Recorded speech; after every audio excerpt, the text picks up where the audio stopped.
पालम तहसील में बारिश ने कहर बरपाया है। लेंडी नदी पर बना नया पुल तेज बारिश की वजह से बह गया। इस हादसे के बाद 10 गांव का संपर्क पालम से पूरी तरह टूट गया है। स्थानीय लोग प्रशासन ने इस पुल को जल्द से जल्द ठीक करने की मांग कर रहे हैं।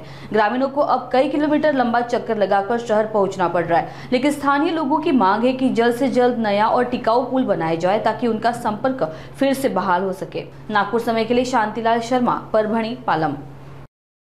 पालम तालुक्यातील मौजे पुयनी या गावचा लेंडी नदीचा पूल गुत्तेदाराच्या निष्काळजीपणामुळे एवढ्या मोठ्या प्रमाणात हाल होऊन 12 गावचा संपर्क तुटला आहे आणि पुयनी गावाला पालमहून येणारा रस्ता हा दोन्ही बाजूने पूर्ण गेला।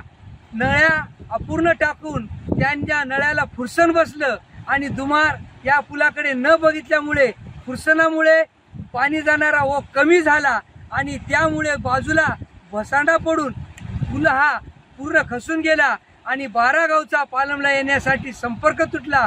यामुळे गावातून येणाऱ्या प्रत्येक रुग्णाची व गावातील नागरिकांची बेहाल होत आहे।